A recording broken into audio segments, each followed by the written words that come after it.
Okay, pause. They're recruiting the Tellarite mechanic to repair the ship. I like the gag about calling the comm badge a magic translator, because how the fuck does that thing even work? This is one of those things that you just kind of accept in Star Trek, but you never really put any thought into how the fuck does the Universal Translator actually work? Because they're never shown to have like earpieces or anything, right? So nowadays, the rise of AI.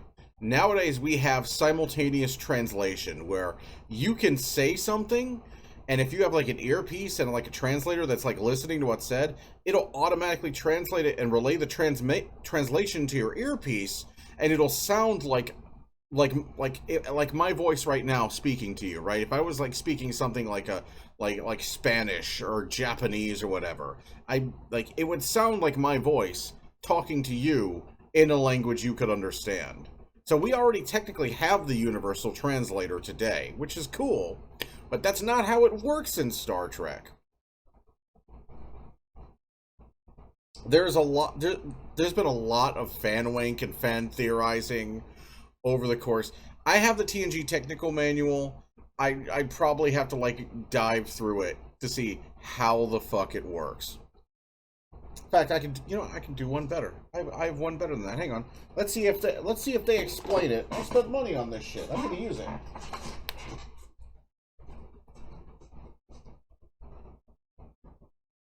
All right.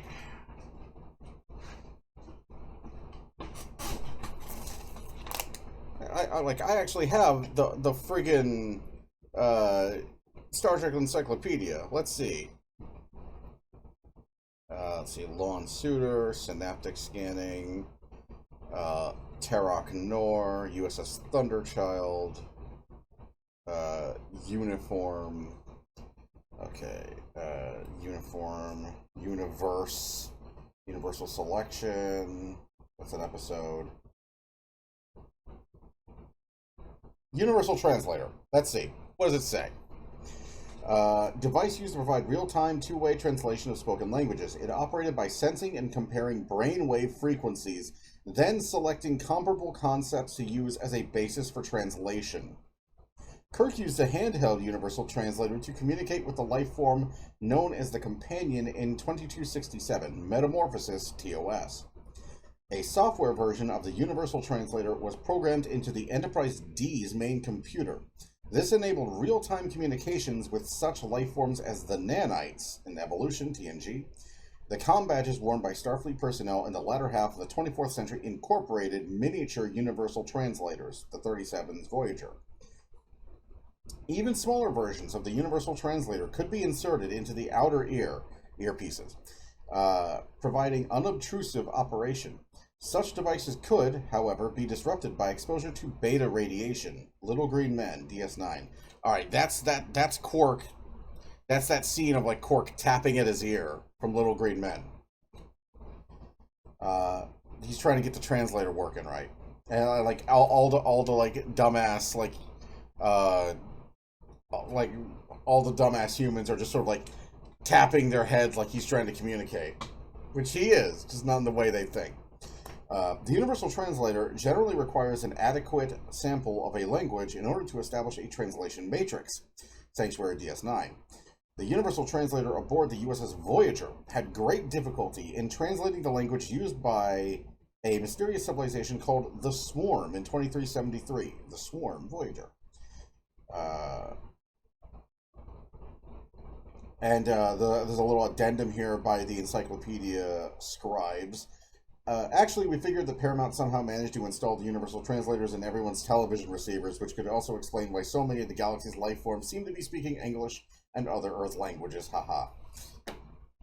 Michael Okuda and Denise Okuda wrote this.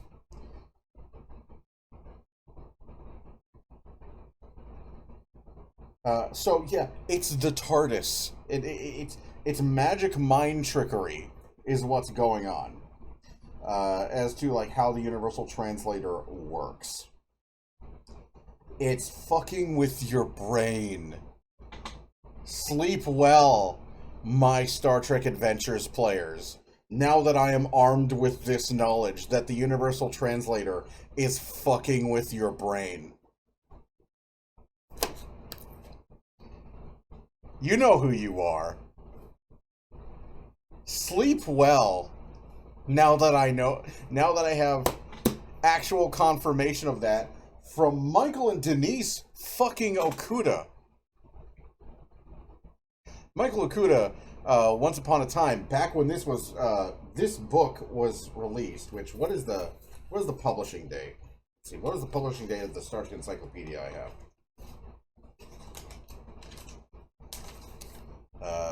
Acknowledgements. 1999. The special supplement at the end of this edition completes the 1996/97 season, as well as the entirety of the following year, and covers part of the 1998/1999 season. So, yeah, this is from 99.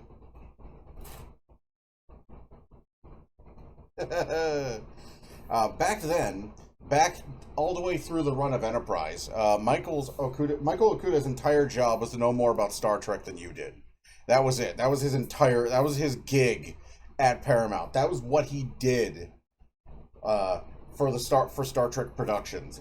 He's the guy behind LCARs, behind Starship registries, the ones that make sense at least. A lot of the time he would usually send in like, here's a range of acceptable registries, and then the effects company or the model makers would jump the gun and slap whatever the hell they wanted on it instead of the registries he was suggesting, because they either didn't read the memo or they didn't give a shit about it.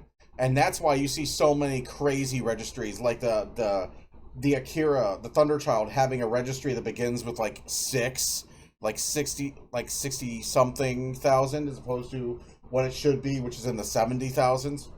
Like, that's why. That's why the Pasteur has a registry in the 50,000s, despite the fact that it shouldn't. Despite the fact that it's a much more recent starship in All Good Things that should have a much higher registry. Because they basically just didn't listen to Michael Okuda. So every time, that's why the Prometheus class has like a registry at like 50,000, which is absolute dog shit dumb for when the Prometheus is introduced. It should like be in the high 70s, if not the low 80s. So, yeah. The Star Trek Encyclopedia. There is a more recent edition of this that has a whole bunch of new Trek stuff added into it. I do not give two fucks about it. At all. Don't bring it up. You know who you are. But yes, sleep easy. Now that I know that, because you know I'm gonna use it. You know I gotta use that now. You know I gotta curl up with this encyclopedia at some point, just read through it to find ways of challenging. Yes, that's the euphemism we'll go with. Find ways of challenging my players. Yes.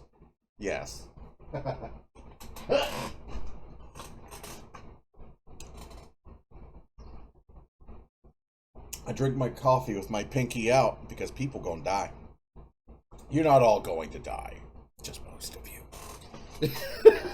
I'm kidding. Or am I? I've said this to my players before. My job as a GM is not to wipe out my party. My job as a GM is to tell a good story and challenge my players to paint the scene for them. Occasionally, I will have to paint it with them. But my job is not to wipe you out. My job is to tell a good story, first and foremost. Sometimes that good story is going to require me to mess with your brain a little bit now and then. We'll see.